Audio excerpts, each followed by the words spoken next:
Exclamation everybody, and welcome back to Cube Ramblings, my weekly foray into just being able to ramble about video gaming and other things going on in gaming.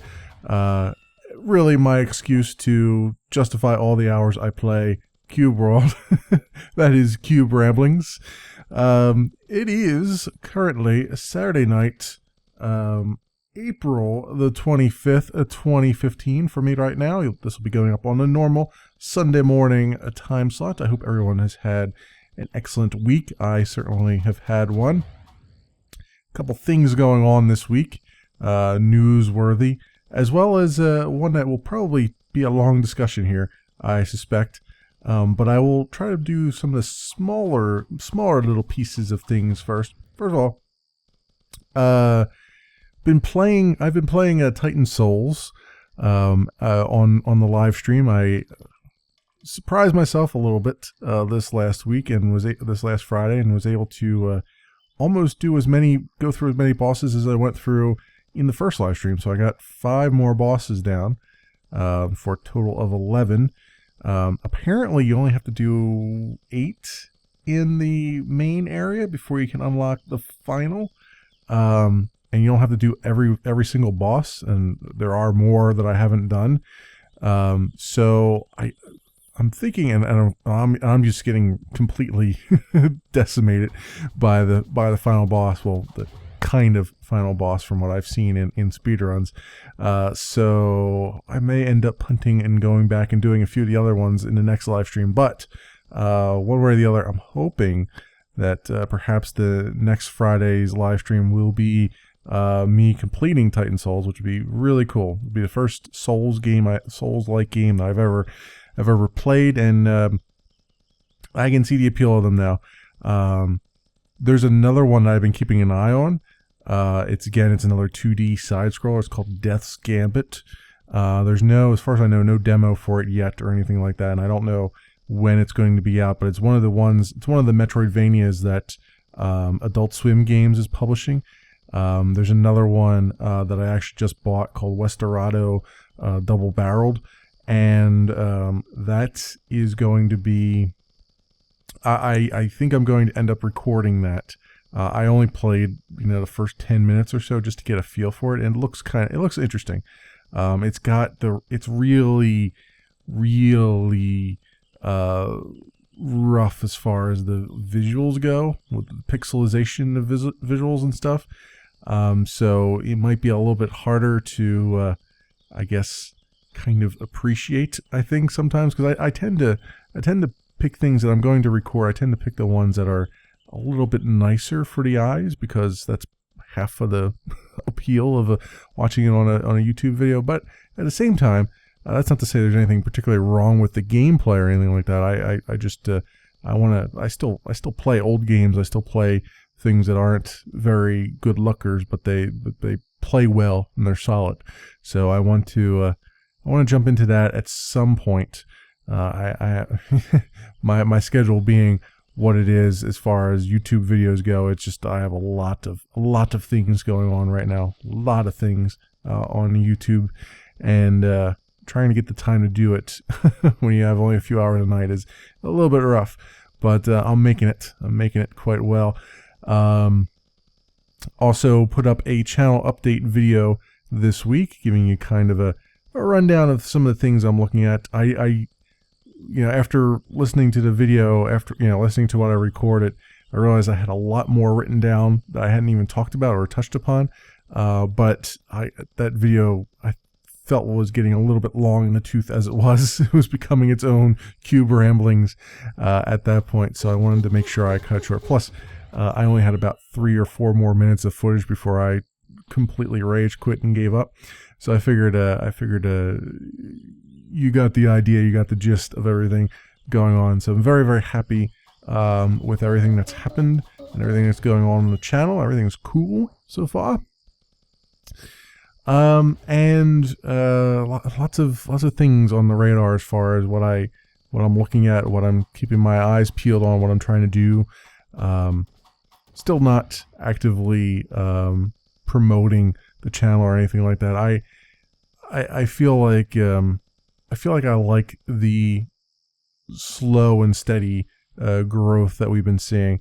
I do want to give a shout out to the devs out there who actually are pretty what's the word I want to use? Pretty regular, I guess. It's kind of a weird thing to say. Props to everyone who's regular. No, who are pretty on the ball as far as monitoring Twitter and retweeting and favoriting videos as they go out. It's funny. Both the Soul Zero dev and the dev for the Spatials, I can literally set my watch to those guys. Like, I will hear my phone buzz and I'll go, oh, and it'll be around 10:38 or so. I'm like, oh, okay, so my Spatials video successfully went public on Wednesdays and Fridays. I know just by the buzzing of my phone when a tweet goes out that that was all successful. The YouTube process was successful. So massive shout out to those guys. Without them, the channel would be a lot smaller than what it is, because, as I say, I don't actively promote or anything, and that's mostly because I don't feel like I'm A, good enough yet, and B, I don't have any promotions that I would do. I would end up you kind of have to be on the ball, right? And my time management is still very, very bad in all things. So it's trying to juggle all those balls at once is just something that I struggle with. So that's the other reason why it's easier for me to just put the videos out there, and if the dev stumbles upon them, or others stumble upon them and they subscribe, then more. That's all bonus. That's all bonus as far as I'm concerned, and I'm very happy about the shape of things and how things have happened and how things have been going. So, thumbs up all around, high fives, wedgies, whatever makes you happy. that is the mood that I am in at the moment.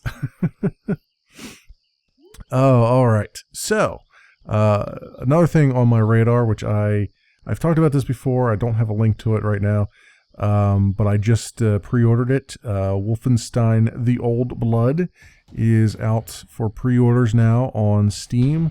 It might have been out for a while. I don't know. I just happened to stumble upon it as being ready to be pre-ordered, and that is coming out shortly. I forgot what day. I feel like it's coming out in early May, so probably next week or so.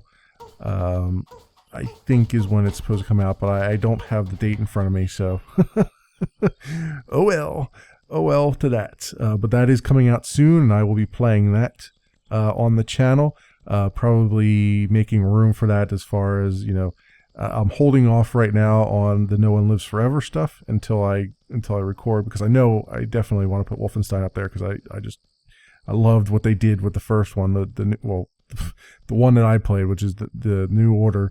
And if this is more of the same, then I'm right there on board with all that. So that will pop to the front of my queue, and I'll continue to record No One Lives Forever, because then I can just have all that video kind of sitting there ready to go as is needed. So that's a thing. That's the thing that's going on. Now, as far as news goes. So there was a trailer for Call of Duty Black Ops 3 that went out this week. Everybody. I'm sorry if I'm like smacking my lips a little bit here. I didn't mean to do that. It seems like everybody's on the cyberpunk bandwagon lately, and I am all for that, given that that is the kind of genre that I appreciate the most. Sci-fi, science fiction, steampunk, and cyberpunk are all things that are right up there, right up in my alley, right in my wheelhouse. All the sayings that I can pull out of that one, and they so much so. The trailer was so reminiscent, so into the, we've got augmented humans and how they interact with, we got these super soldiers and all this stuff, that the devs, Eidos Montreal devs, to borrow a phrase from my friends across the pond, took the piss out of the Call of Duty guys, and told them that over Twitter that their trailer was oddly reminiscent of Deus Ex Mankind Divided, and also Deus Ex Human Revolution, and it was really funny. It was all lighthearted from what I could tell, and it was really it is. I mean, everybody seems to be like, it's the AAAs and everything sort of go in these waves where it's like, oh, now it's World War II, and oh, now it's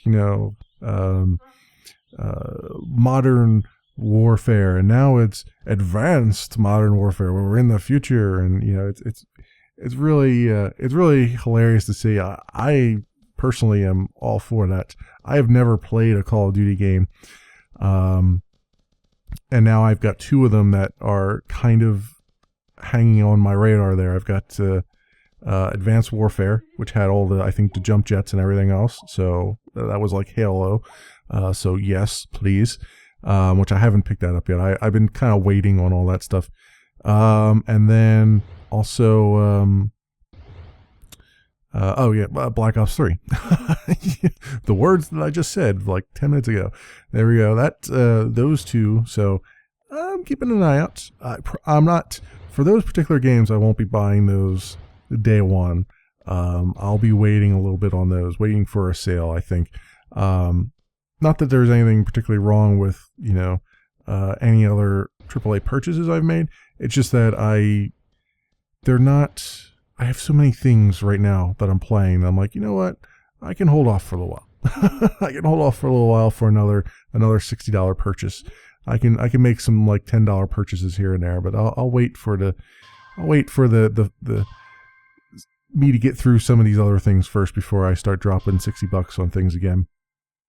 Except for maybe Kickstarter for that, but that's where I'm standing with that for right now.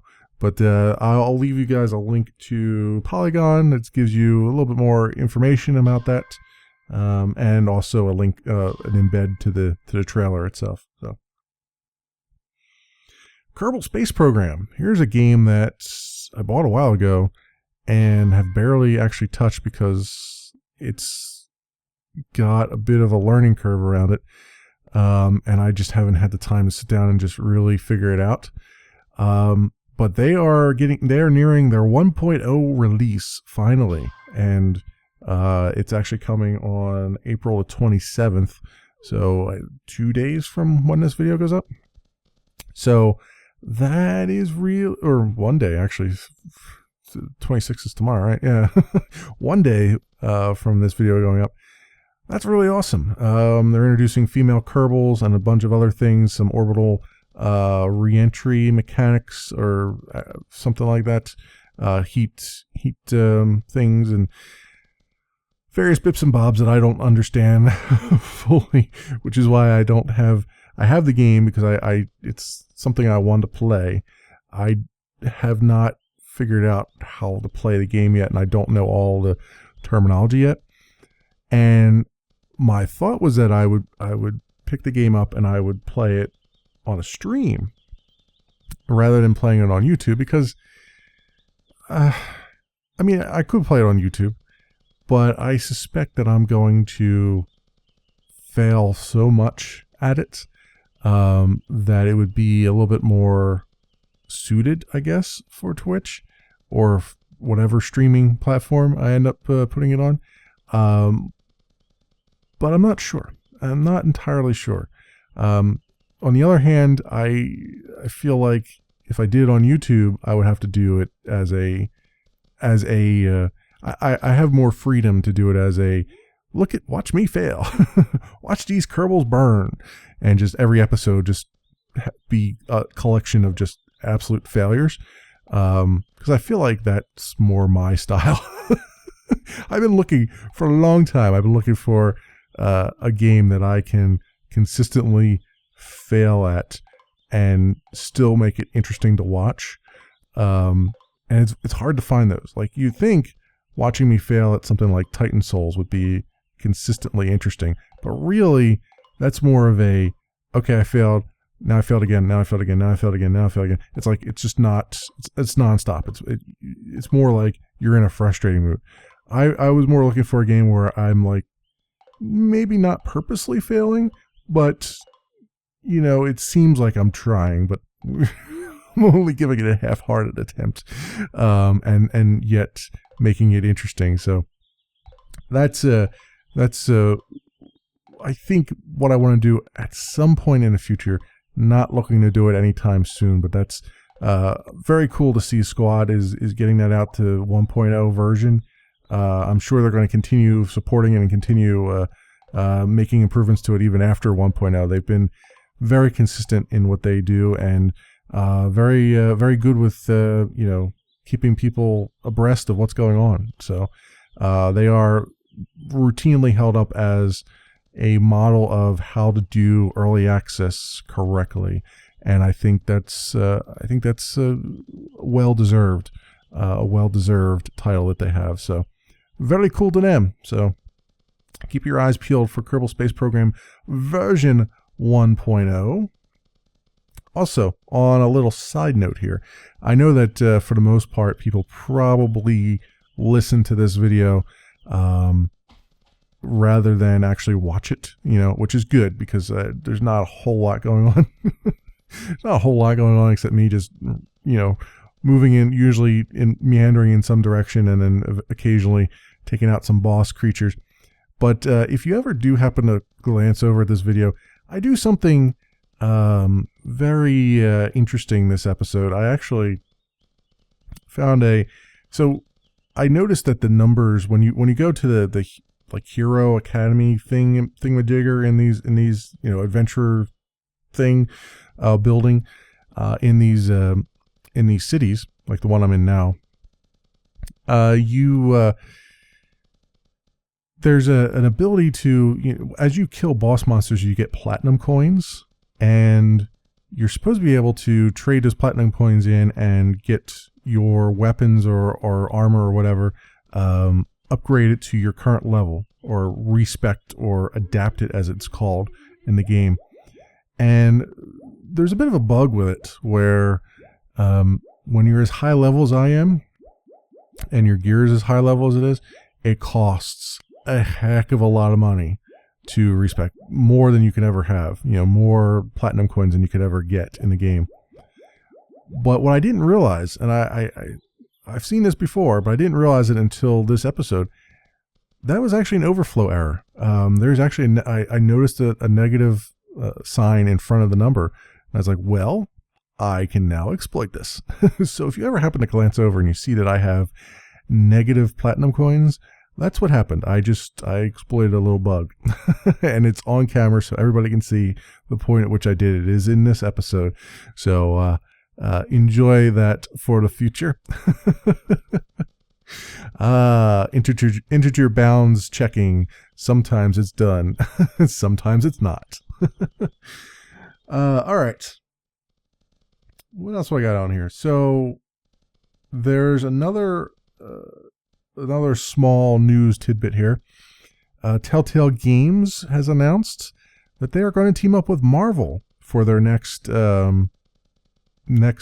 game story thing that Telltale does. It's a ways off. It's not coming until 2017.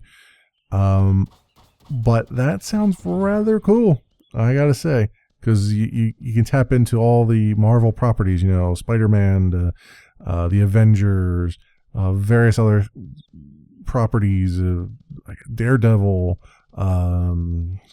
geez, like so many different things in there. Of course, every Avenger has their own thing, like Iron Man and Thor and all that stuff.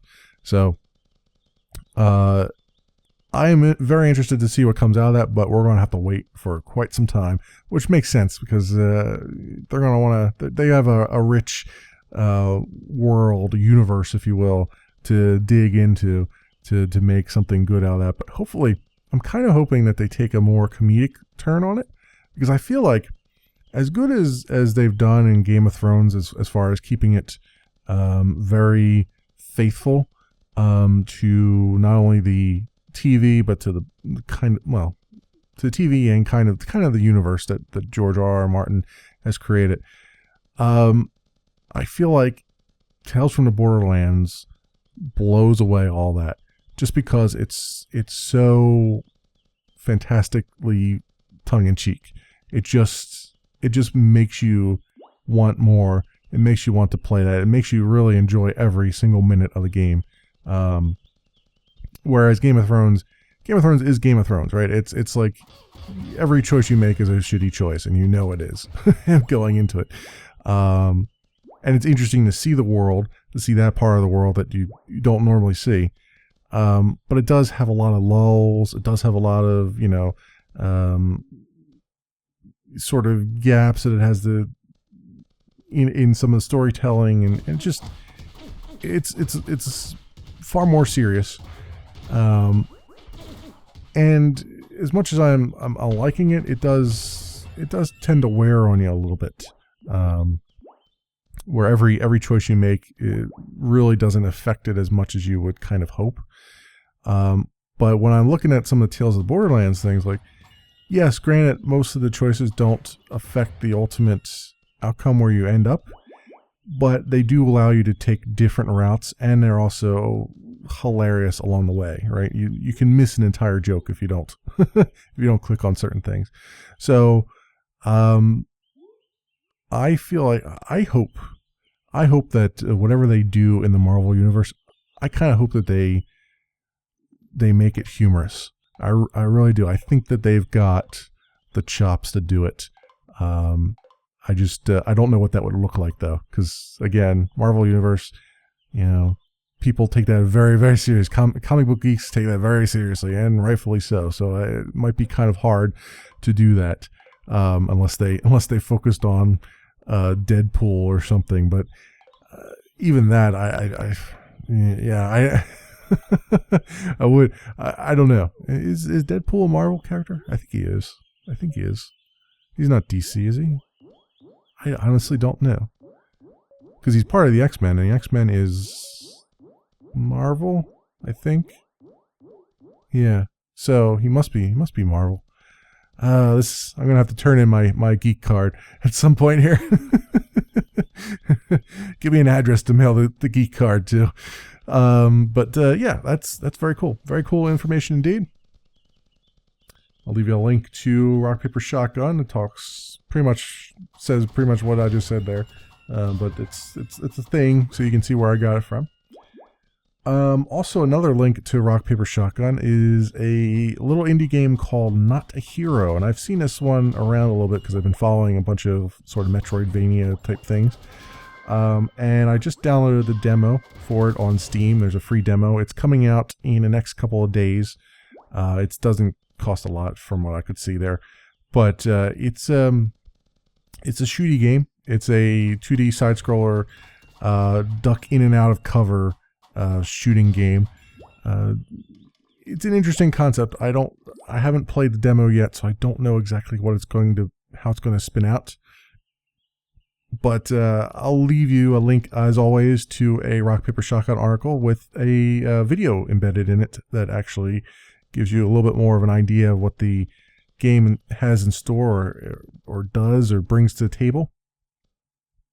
So it's it's kind of like it reminds me a lot of sort of those free what was that running game like Cannabalt type of thing. It's got kind of those endless runner kind of vibe to it, but it's not an endless runner at all. You still control your character, but it's just it has sort of that aesthetic to it a little bit, only with lots more color. And it's got a little bit of humor in it too. So I'm kind of interested to see how it shakes out. I have to play the demo and I'll report back if it's any cool, or maybe I'll make a side quest video if it's really cool. So that is a thing there. Okay, so how much time do I have here? Because this I suspect is gonna be a long conversation. All right, so got about 3/4 of an hour here. I don't know if this is gonna take 3/4 of an hour or not, but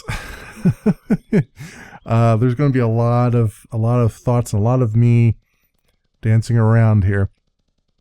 But Valve just opened the floodgates on allowing for paid mods for Skyrim. So you can go into the Steam community. What do they call it? The workshop, Steam Workshop. And usually there's lots of mods there for games. And now modders are able to, for select games, for publishers that allow it, are able to monetize and make some money on their mods. So and that has caused a huge rumble, a huge rumble across the internet, because up to this point, modding's been pretty much a free endeavor, and I say pretty much because there are exceptions to that rule, like Gary's mod.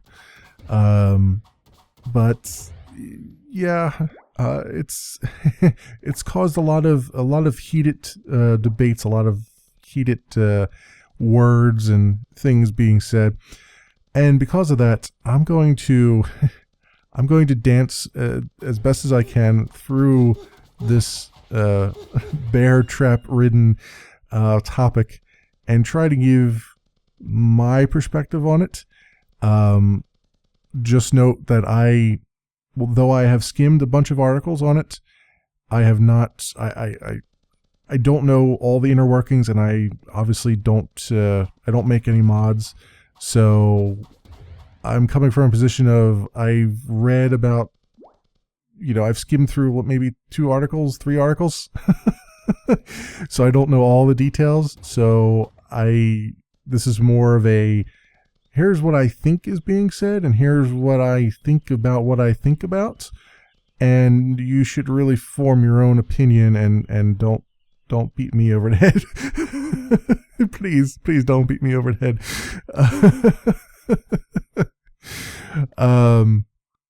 So what do I think of that? So first of all, mods, right?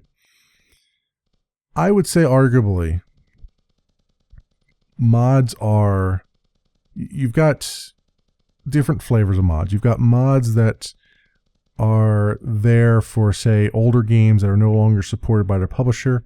So they've community has taken over and they've modded the game to maybe not require licensed servers that don't exist anymore. And this was a big thing. There was, I believe it was the EFF was proposing some legislation, or trying to propose some legislation to allow for some of that to happen in the United States, and I think they got shot down from it. But in order to preserve some of these older games, because there's so many older games, like older multiplayer games and stuff, that would do well to be in a museum, that were very popular, very good games. They're not supported at all by their publisher anymore. You can't buy them anymore. You can't play the multiplayer anymore unless unless you find community mods that have created servers.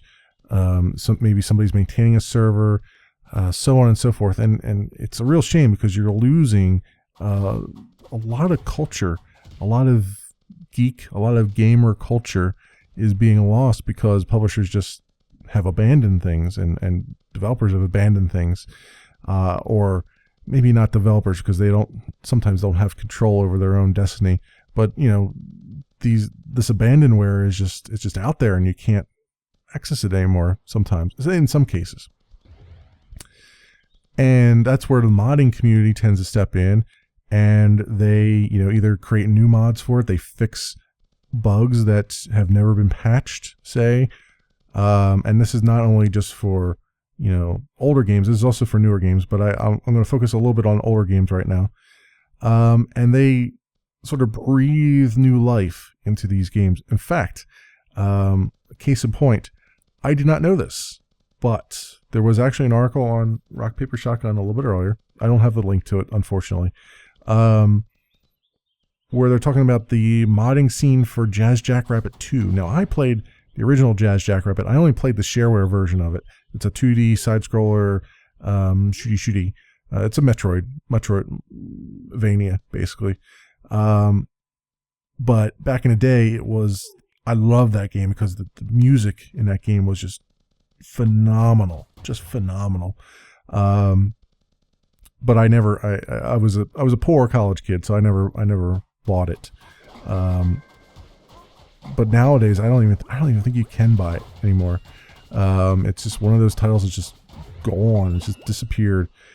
Yet the modding community took over on Jazz Jackrabbit 2, and if you had have a copy of it, they've got mods that have fixed long-standing bugs. They've added all kinds of multiplayer modes to it. They've got servers that they're hosting and so many other things. And they've this game that would otherwise be completely freaking dead continues to live on.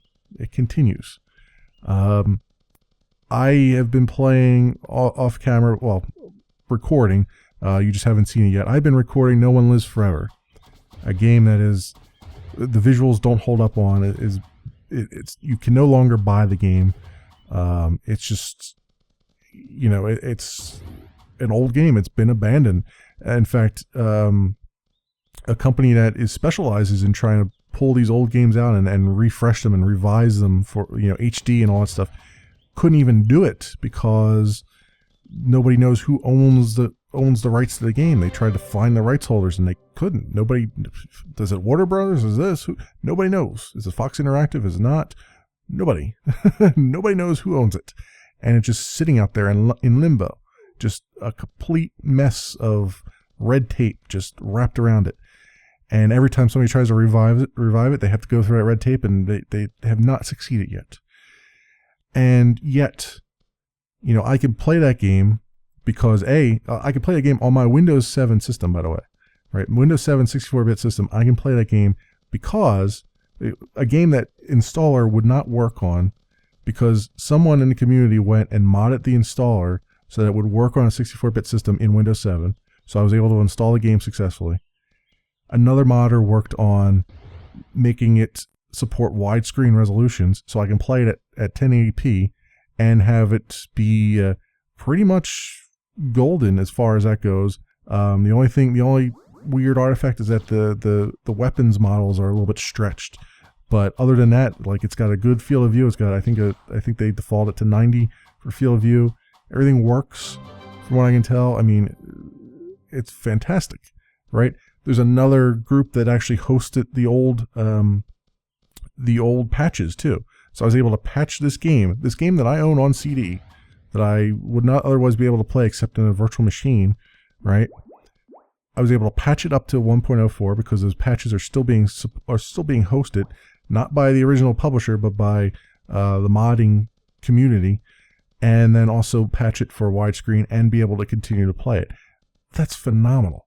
That is awesome work. And if I have to go look, but if they have a donate button somewhere, damn Stootin', I'm going to donate to them because they deserve a little kickback for all that time and that effort. But I'll get into money stuff a little bit later because that's I think that's the stickiest part of this. So that's one role of modders. The other role is, hey, we want to take this base framework that people, it was really good game, a really good engine, and we want to take it in our own direction. So I'll cite a few examples here. Free Space 2. The developers of Free Space 2 decided after they were no longer going to, that, Free Space 2 was just, it was dead. They were no longer going to sell it. You're no longer going to be able to buy it from what I understand. They decided to open source their code base. And by open source, I mean they just dumped it out there and said, here you go. Here's the license. You can't make any money off of this. Just run with it. And there's a modding group called Hardlight Productions that took up the mantle of that and has been producing some phenomenal stuff over the years for it. My entire Wing Commander saga is built upon the Free Space 2 open source engine. Those modders went and took what was there for Free Space 2. They upped it so that it would use, I think, DirectX 9. I think it was using DirectX 2 or something like that at the time. And they made it work on modern systems. They added additional features to it. They've kept it up to date. They've kept it running and humming along really well. They've, I think, ported it to Linux and even the Mac, I think. They've done a whole lot of work on that. A whole lot of work. And a whole lot of work continues to be put into that. So, and then a whole community is spawning around, like building Wing Commander Saga, which was a completely new, well, it was using the Wing Commander IP, but using it in a different way, and building a whole fan-made thing, whole fan fiction, if you will, on top of this engine that has been repurposed. And the team worked on that for over 10 years. It was like 11 or 12 years, something like that. A ridiculous amount of time. And it shows. I mean, there was a lot of effort put in there. Voice acting, models, the whole 9 yards. It was a lot of work. A lot of work put into that. There's also additional things I've seen, like Diaspora, which I played on a live stream, but I've never actually put any YouTube videos up of it, which is the same deal, same engine, actually a more up-to-date version of the Free Space 2 open engine, but it's taking place in the Battlestar Galactica universe, and you fly around in Vipers and destroying Cylons. The only reason I didn't play more of it is because it's ridiculously hard. I mean, really hard. I struggled mightily with it. So that's the only, and I was on like the lowest easy setting that I could put it on to, and I was just getting wrecked left and right. So I was like, I can't really put videos up of this because I'm not really accomplishing anything. So that's another one. Again, community supported. All mods, right? You look at I bought Sins of the Solar Empire, not because I liked Sins of the Solar Empire. I actually didn't really find it very attractive, but I bought it because there are mods out there for, I think, Battlestar Galactica. I think I've been trying to download the mod for Star Trek. Somebody actually made Star Trek Armada 3, a community thing, Star Trek Armada 3, in that, on top of Sins of the Solar Empire. And I was like, I must have that. At some point I will download it. The mod DB is very, very slow for me, extremely slow. Like 200 meg files take 9 hours to download, so that's why I haven't downloaded it yet or played it yet. But that is, again, all mods, all community created creations, all good things, and a lot of work, a lot of effort put into them. I mean, there's programming, there's art, there's voice work if so desired, there's music if you're going to put new music in it. There's QA testing, just like the regular game. Just because they're working on top of an already established game doesn't mean that everything just goes swimmingly and it's like a 5-minute deal. I mean, any Minecraft modder will tell you that,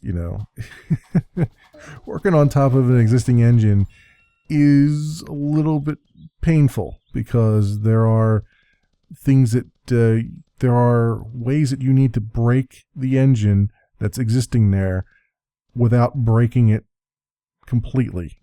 You need to break it in your own favor without breaking it entirely.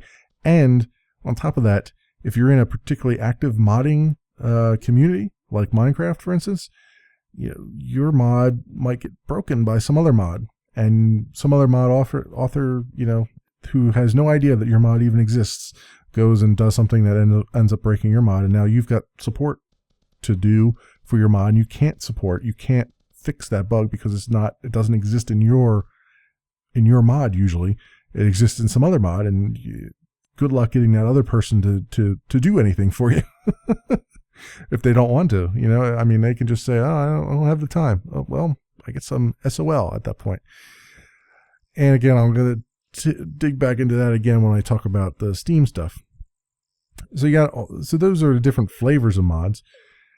And I would say, those mods, if we look at some mods for more recent games, like Sins of a Solar Empire, Minecraft, Kerbal Space Program, Skyrim, and various other ones that I can't think of at the top of my head. Starpoint Gemini 2 even. Homeworld Remastered. Actually, the original Homeworld had a lot of mods to it. A lot of those mods got pulled over and ported over to Homeworld Remastered. Cities Skylines has a very active community. All these recent games, I would say arguably stay on people's radar because of the modding community. Like, once you've finished the vanilla game, there's not much more for you to do, right? But yet, if I single out Minecraft, for instance, I'm going to go out on a limb, and I'm going to say something that's probably crazy, but I'm going to say that if Minecraft had not had such a active modding community, I don't think it would have made it to version 1.9. I really don't. It's almost to version 1.9. Version 1.84, 824, right? I don't think it would have made it that far. I think it would have died right around version 1.2 or 1.3. I really do, because they have not significantly changed the core gameplay of Minecraft. And to a certain extent, they didn't really want to do that, because, why would you mess with something that's working? But for a lot of people who have played the game since alpha, there's not much else to keep you coming back into the game, right? You pretty much have seen and done everything you can do with a game. And when the modding community became so active and so varied, that refreshed a lot of that really made Minecraft fresh and new for a lot of people who have been playing the vanilla game for eons, right? And I would say that without that community, Minecraft would be dead at this point, at least in the minds of most people. So I think I've established the reasons why modding exists and the importance that modding exists. Now, up to this point, there's really been only one way to support modders, and that is by, either getting more people to see their mod and see their creation, or monetarily with a donation. Although even that is kind of sketchy, because there are lots of EULAs out there for games that are like, you know what? If you make any kind of money, even if it's a donation on this game, we're going to come out and we're going to hate on you really badly. Particularly if your mod uses assets that are from, other protected works. I mean, how many games out there do you see have mods for Star Trek or Star Wars or Battlestar Galactica or various other well-established franchises, right? And every one of them's got models, They've got maybe some texture work. Sometimes they reuse locations and names that are protected works, right? And that in and of itself puts you in a gray area, because really you're asking for forgiveness, not asking permission, which is thankfully working out really well on the internet today.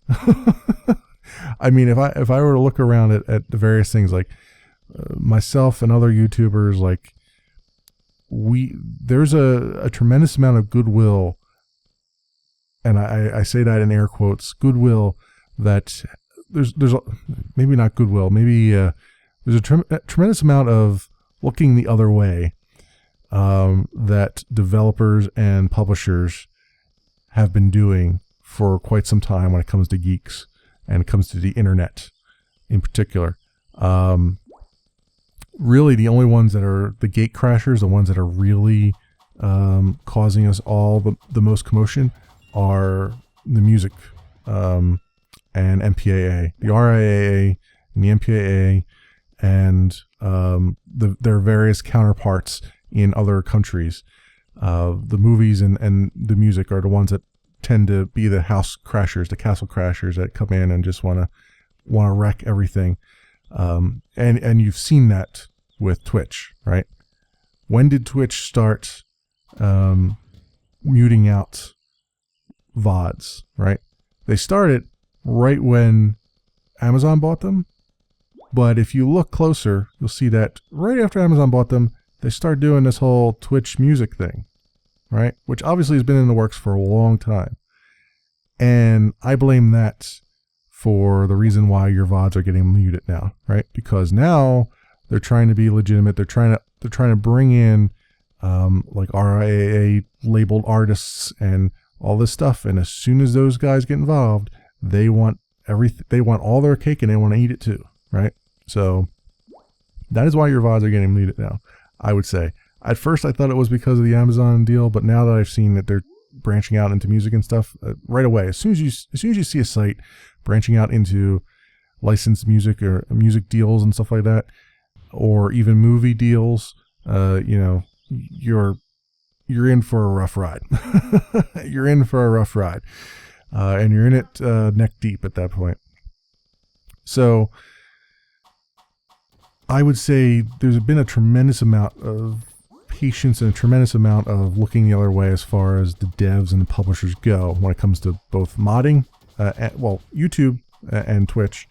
But we're like the new kids on the block, right? Modders have been around forever, right? And for a long time, modders have been, there's been some problems. Some publishers getting really upset. There have been DMCA takedowns for mods because of assets being used. But by and large, modders have been really lucky, as lucky as we've been, to be able to continue to do what they love, just like we've been lucky to continue to do what we love without getting completely and totally decimated and shut down and told that we do not understand how copyright works. I think we all pretty much understand how copyright works. We're just hoping that we garner enough goodwill that the holders of said copyright will continue to look the other way. So with all that said, the thing that Steam brings to all this, the Steam Workshop, is that mods have always been kind of traditionally difficult to install, right? You have to go in, you have to dig around a little bit. Sometimes they come with installers, sometimes they don't. Sometimes you have to manually manipulate things. The only sites that I know of that were sort of central sites of central modding sites were like ModDB and Nexus, right, are the two top ones out there. Otherwise, you're out on these nice little fan sites trying to find things.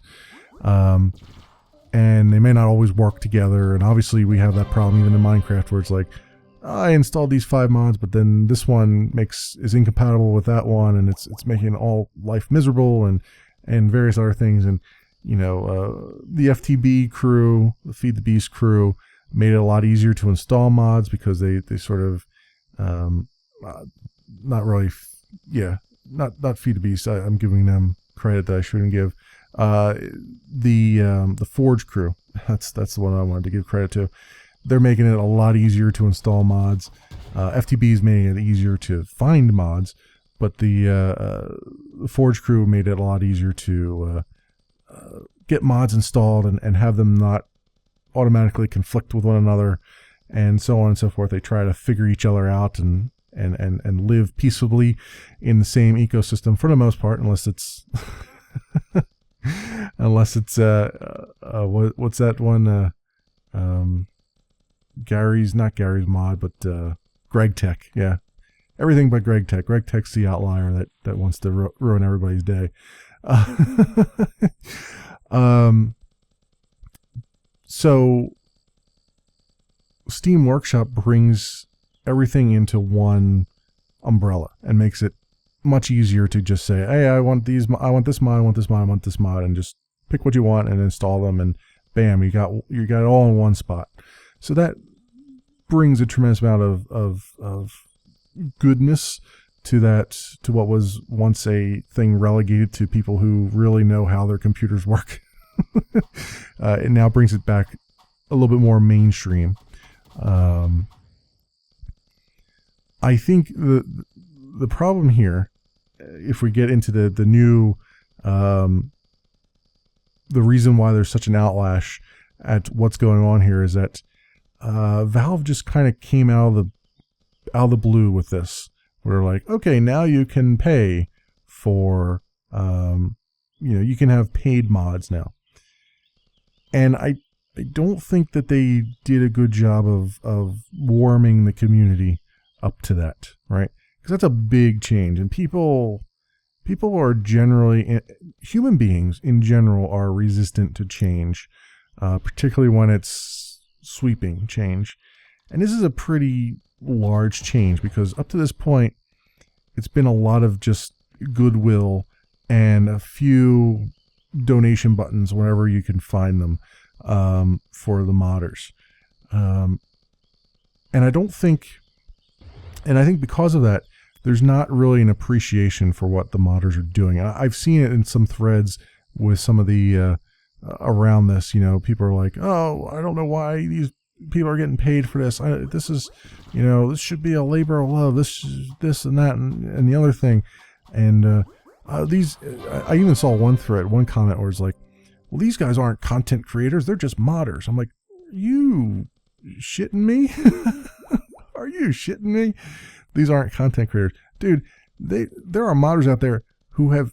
I mean, I've just cited several examples here, like Wing Commander Saga, Diaspora, the Star Trek Armada 3. There's one that I didn't cite yet, Deus Ex Revision, which I'm keeping my eye on, where they've basically gone into Deus Ex, the original Deus Ex, and completely redone the artwork and the visuals, and they're redoing the music and everything. Not content creators? Are you shitting me right now? Really? These people are content creators. They're as much content creators as I am sitting here talking over a video game, if not more. In fact, probably more than me. They're most generally better than me in that regard, and in fact have a lot more legal standing than me in that regard. So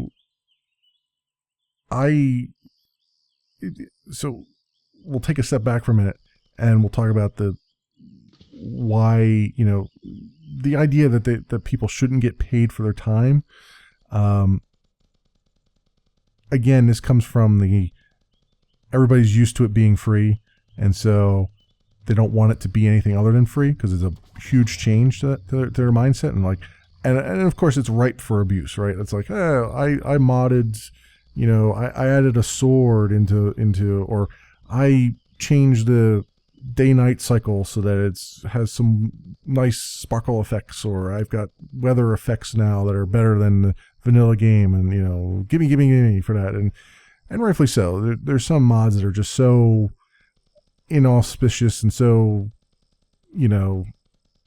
bare bones that it does kind of seem like a money grab when you're paying 99 cents for a sword in a game. And yes, even TB mentions in his video on this, on his content patch video on this, that this is the horse armor debacle all over again. And to a certain extent, yes. for some mods, yes, there are some mods that are so bare bones that they probably shouldn't require a monetary amount. That said, that's kind of a slippery slope because it's who is going to be the judge of that? Who's going to be the judge of this mod didn't do a whole lot versus this mod does do a whole lot? Do only total conversions get so blessed as to have high prices? Do someone who adds 3 quests to a game that actually fleshes out a piece of the game that maybe wasn't fleshed out from the beginning? Like, say, for instance, I'll take Skyrim we'll just say some generic RPG.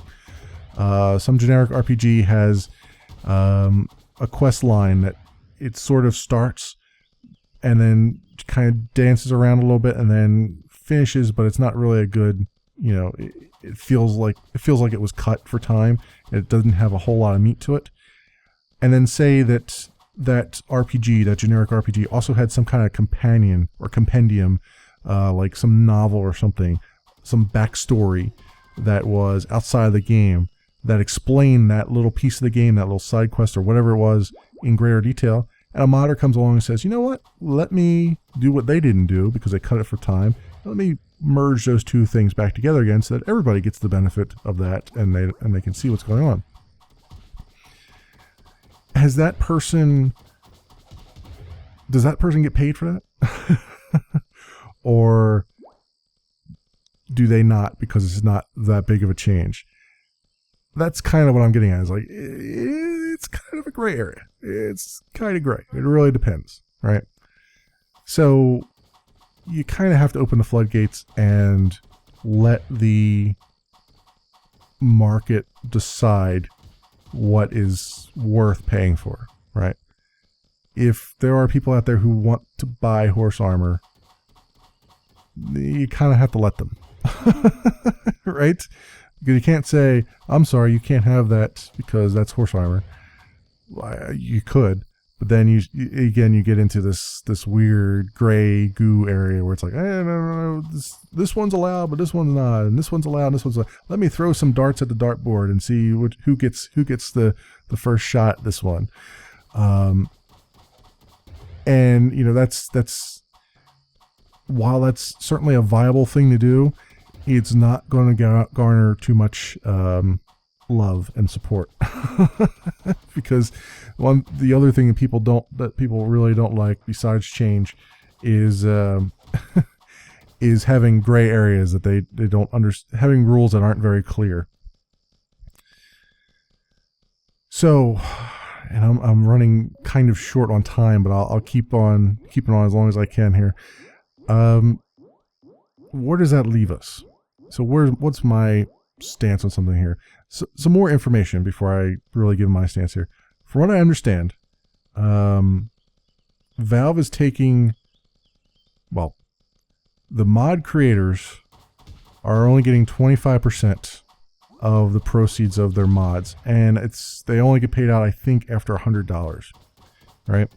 So if it's $1 horse armor, they have to sell 100 units. Well, yeah, no, they would have to sell 100. They would have to sell 25 times. They would have to sell 250.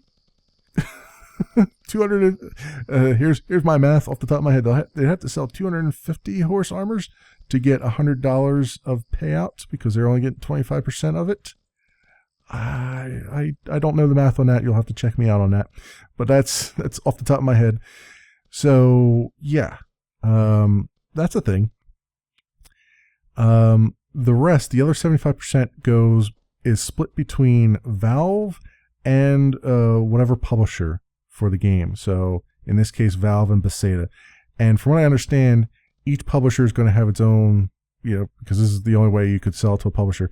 Each publisher is going to have their own contract with Valve, so their own percentage, whatever that percentage is going to be. I think, from the rumors I've heard, the percentage that Bethesda is getting is 40%, and Valve is getting 35%. These are unconfirmed, so these are just rumors, so take them as such. And then there's there's this concept of, and I forget what they called it, supporters, something like that, where if a mod author, say, wanted to give a shout out or a kickback to, say, Nexus, for instance. Nexus is one of the supporters on there, which does most of the mods out there that you see. They can also specify that on their store page or their store setup. So what would happen there is that those supporters, so to speak, or I forget what word they came up with, it escapes me at the moment, will get 5% of Valve's ultimate cuts.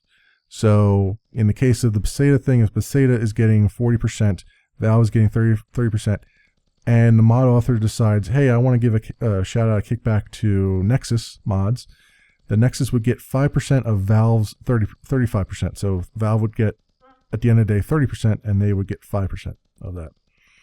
And then the mod author continues to get 25%, and Bethesda continues to get their percentage. So that's what's going on there, from what I understand. From what I was reading through the main guy's blog on Nexus, and that's where I got those numbers from. So if you want to know where I pulled numbers out of my ass from, that's where I pulled them out of my ass from. And then so it comes down to, should people get paid for mods? Should mod authors get paid for their work? And I think yes. I think anybody who puts effort into something should get paid for it. The reason that this always comes up, I feel like, is because in the internet age, and I run into this a lot too, because I'm a programmer by trade, right? In the internet age,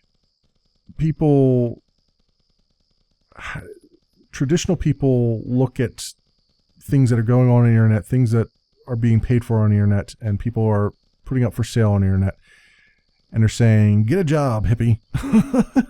Pretty much, right? Because in internet parlance, a lot of things that go up on the internet don't look like they're jobs or should be something that are paid for. YouTubers have been facing this for a long time. Modders up to this point have been getting donations for a large part, but donations only go so far, right? Most people probably won't donate because they can just get it for free and they don't really care, or they feel like the modder wasn't doing a quote unquote proper job or proper career, so why should I pay them for their time? And that's really the thing that comes down to it, right? Is now in the internet age, time is a commodity that you pay for. In the olden times, it was you're paying for machines, and you're paying for labor, and I guess labor technically, but you're paying for sweat of the brow kind of labor, not the kind of labor you see that I do, where I sit in front of a computer all day and write code, right? Well, now in this newfangled world that we're in, people like me sit in front of a computer all day, and we get paid for it. We create things that are virtual. They don't have any physical presence. It is very easy to look at the things that we create and say, why am I paying you this? This is what is going on here? What am I paying you for? Right? And the reality of the situation is you're paying me for my time. You're making it so that I can actually eat. Something that everybody kind of wants to do from time to time, right? Is eat. Me more than others probably. And that is my, you're paying for my brain. You're paying for my brain cells. the ones that are still alive. Occasionally you're paying for ones that I kill off through alcohol, but for the most part you're paying for the ones that are still alive. And it's the same thing with mod authors, right? Even though they're modding a game that already exists, they're working in an engine that already existed. Maybe they're even working with assets that already existed, which is, I think, a rare form of modding, right? It's most of the time they're probably working with new assets that either they created themselves in some tools that they had to pay for. And I'll give you an example of tools. Like as a programmer, I have a toolbox that I carry around because I feel adamantly enough that to be a good programmer, I need to have good tools, right? And so from one company to the next, I pull this toolbox around with me, and I just, licenses. Thankfully for Microsoft, every company out there now is on that license train, right? They're like, oh, every year you must pay for a new license for this product. And I'll give you an example for me. Just recently, I paid $400 for a Java profiling tool that I use all the time because the newest version came out and it's got some features I need, and bam, new license, right? $400 for a personal license on that. I have a SQL database connector that I use that I pay for. That was like $300. I had to pay for that a few months ago, right? These are expensive things, right? But this is part of the I need these things to do my job well. Like, I can do my job without them, but it's a little bit easier. It makes my job becomes a little bit more sane with these tools. The programmer is only as good as his tools, just like a carpenter or anyone else is just as good as their tool sets, right? So now I feel like we're at a point. So this is the new age, right? The new age is not only are you paying for tools, which I think everybody's okay with, right? But you're paying for time, and you're paying for brain cells, is what it comes down to. And the idea is, how much is that worth to you? How much is that worth to anyone? And I feel like Valve sort of overestimated how much people are willing to change their perspective on that.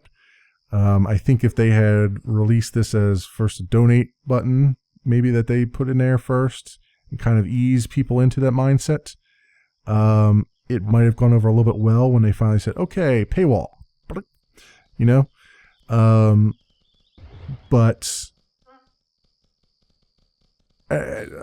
but you're fighting. I mean, you're fighting this perception. That's really what it comes down to, is you're fighting the perception that's out there right now. And the perception that is prominent right now, and this is not just modding, this is game development, this is regular programming development like I do, software development like I do. This is a lot of things around the internet. The internet has caused this, right? And that is, people are now getting paid for virtual things that cost real world time.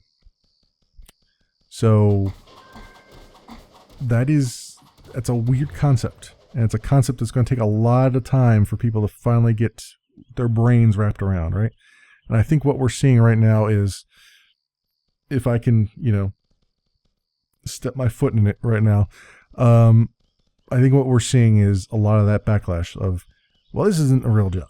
Why would I pay this? Why would I do this? Why is this person asking for money? This should be for the love. This should be a passion project. This should be this. This should be that. Because it always was. This is how it always was. Why are we changing it now? And it's like, well, we're changing it because these people have put time into this. Time is now a commodity. It may not have been as much of a commodity in the past as it is now, but it is. And your favorite YouTubers, your favorite Twitchers, you're paying them for time. You may, your entertainment. Entertainment is just, what is it? What is entertainment? Entertainment is just time, right? It's like, hey, I spent my time well because I was entertained. And that's what you're paying for. You're paying for their time. You're paying for their tool sets too, a little bit. But really it comes down to, I mean, that kind of washes out after the first couple of donations, right? After that, it's really time. And it comes down to a question of how much is time worth to you and how much is time worth to them, right? It's just these things, and this is the thing, this is the concept that I think most gamers have a real issue with, is that they don't understand that time, it takes a lot of time to do this stuff. It takes a lot of brain time to do this stuff. And a lot of these modders don't do it as a career, right? They do it as I did this as a hobby, and now I would like to get a little bit of return on that investment. Now you could look at me and look at my YouTube channel and go, well, Memory, you have this YouTube channel, you have over almost 800 videos now, and you've been doing this for 2 years, and you haven't collected a dime on any of this stuff. And I'm like, well, yeah, because I have a good paying job, right? And honestly, I would probably welcome getting paid for this, but I've been resisting it actively because I'm afraid that it's going to change the way I do the channel, right? I'm afraid that it's going to make me start looking at analytics more and start saying, well, this one didn't work so well. Let me go play Happy Wheels, because that's going to get me a whole lot of people viewing. And I was like, that's not really what I want to do, right? I just want to have fun. I just want to run it the way I want to run it. And I feel like if I bring money into that it's going to change me in a way that I don't want to change the channel, right? I want to be kind of what I want to be right now. That said, not a day goes by that I don't think to myself, man, it would be great if I could do this as a career. It'd be great if I could just, as much as I love programming, and I love programming, I don't really love programming for other people. It's more of a take it or leave it kind of thing. I would love to, for many, many years, I've always thought to myself, you know what? If I could go independent and be an independent contractor or something, I would do it. But it's too scary. It's too scary for me right now. I need that warm and fuzzy feeling of I'm on somebody else's dime, right? Somebody else is taking care of all the legal stuff, and somebody else is taking care of all the tax stuff, and I just have to kind of show up and on time and work for 8 hours and then go home, right? If I'm lucky. I've had some jobs that are like, no, you got to work for 16 hours and you're only going to get paid for 8 of those. And by the way, you had 92 hours last week, so you should probably take some time off. But in lieu of that, before you take that time off, we have 5 other things you need to do first.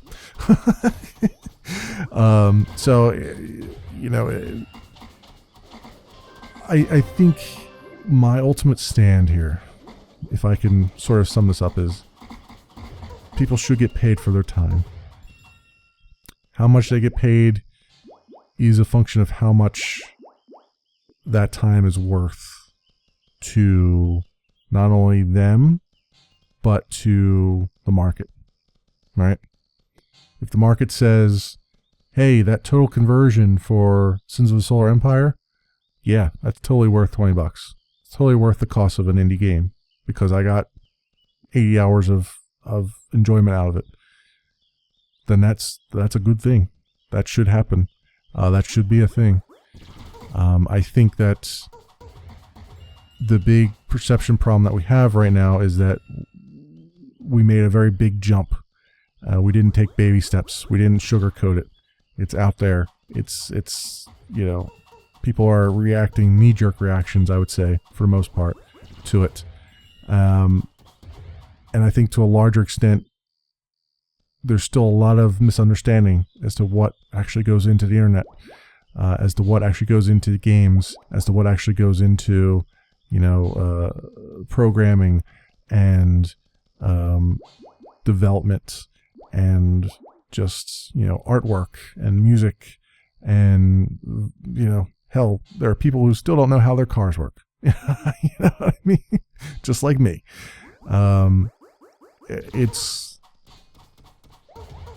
I think on the whole, this is a good thing. I think there's going to be a lot of problems. I think that we're seeing some takedowns of things. There's going to be a lot of DMCA things because people are just going to try to. There are those who are going to try to ride on the coattails of actual good developers and try to make a quick buck. There's always, for the rest of human history, there will always be shysters. There will always be people who are trying to make something for nothing. Those people are not the modders. Those people are trolls. Plain and simple. Trolls will always try to get a toll. Trolls will always toll. They will always toll. They will always toll. The modders, though, the true modders, the ones who actually did the work, who put the time in and effort in, should get paid for their time if they so desire. They should also have the option to not get paid for their time, like me. Hey, you know what? I put a lot of time into the channel. I don't really want to get paid for it. And I should have that option not to get paid for it. And I do right now, although YouTube seems like they're going down a path of not giving me that option anymore. Because, again, if we take a step back into the larger area, gaming right now is hot shit. It's hot shit. Right off the press. When Twitch got bought for $1 billion, it proved one thing to investors. And that is, there's a lot of money to be had. And so you see YouTube scrambling, you see all these startups and everything scrambling to get that almighty dollar in there. They're looking for that money. And people who want to do this as a hobby and continue to do this as a hobby are going to find it harder and harder to do that. Modding, again, is another one that's been around forever, and it's starting to get its spotlight on it. And there will hopefully always be a spot for YouTubers and Twitchers who don't want to get paid for what they do to do that. And hopefully there will always be a spot for modders who don't want to get paid for what they do to do that. I don't think that's ever going to change. I think what we're doing here is we're giving them the ability to have another alternative, to be able to have the time to support their mods. Now, there's some weirdness in there that, again, is going to cause some problems, and that is if it's a game that's brand new or relatively new, or a game that's being updated frequently by the developers, a lot of those mods are going to break. And after a 24-hour period, there's no take backsies, right? So I predict that there's going to be a lot of problems around that. I mean, we see all the time in Minecraft, like, there are mods that only support older versions of Minecraft, because every time a new version of Minecraft goes out, all the mods break because of the encoding and encryption. Not the encryption, the obfuscation that Minecraft uses for all of its classes. It causes all the classes to have different names the next time around. So every time you override something, it's not valid for the next one.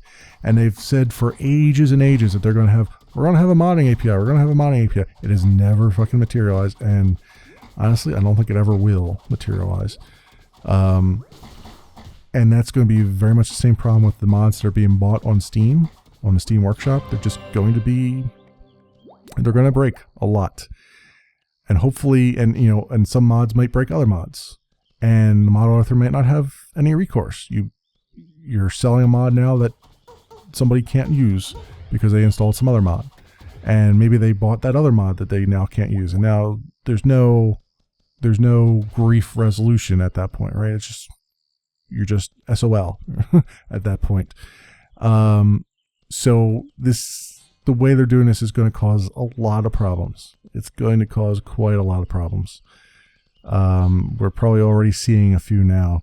I know there's even been some problems where people who weren't the mod authors went on the Nexus Mods, downloaded something, and then uploaded it into Steam Workshop and said it was their own creation. And all that will be... those things, I think, will get weeded out by the community as they flag things. But right now, there's been a lot of brigading, a lot of downvoting things, and giving them 1-star reviews and all that stuff. And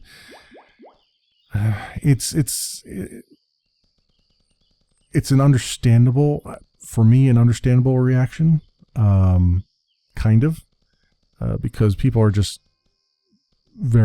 just acting out of spite right now, not out of true knowledge. But I feel like over the next couple weeks and months that will improve. Assuming that Steam and Valve stick to their guns on this one.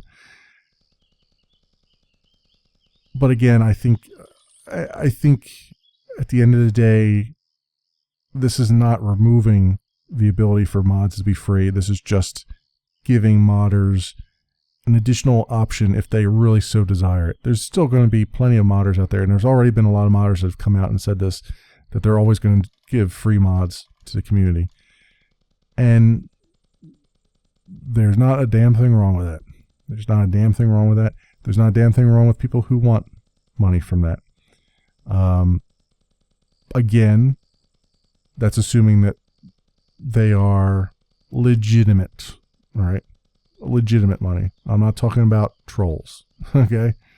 There will always be those. There's plenty of trolls on Steam Greenlight. Steam Greenlight's been around forever. I mean, you look at some of the things that come on Steam Greenlight, you're like, you know, oh, somebody took Minecraft and uploaded it on there and tried to pass it off as their own, or oh, this person doesn't even, like, this looks like it was done in MS Paint, and I have no idea if it's even a thing or if it's even going to be a game. I mean, we see it on Kickstarter too. We see it on you know, various crowdfunding schemes. It's you know, that will always be there. And yes, this does open up another avenue for that. But you know what? When money's involved, sanity tends to go out the window. Another reason why I shy away from it as much as I can. But I think I have ranted on much longer than I anticipated. I think I hope I've touched most of the points. I'm sure there's more information is going to come out over the next couple weeks as this gets fleshed out more. More problems, I'm sure, and more solutions, hopefully. By no means have I touched upon every part of this, and by no means am I an expert in any of this. This is more of me trying to convey a topic for discussion in hopes that you guys will go out and do your own due diligence and come up with your own ideas and your own opinions on it. So that's me dancing around as much as I can without trying to crack any eggs, so to speak. This is me just stream of consciousness. None of this is written down, as you can probably imagine. I'm just sitting here with a mic, staring at my screen, just trying to formulate some decent thoughts off the cuff. They're not very organized thoughts, but they are a thing, as they tend to be every Sunday. And I think that will do it for this episode of Cube Ramblings, an extra long rambling episode. Thanks so much for watching, everybody, and I will see you next Sunday.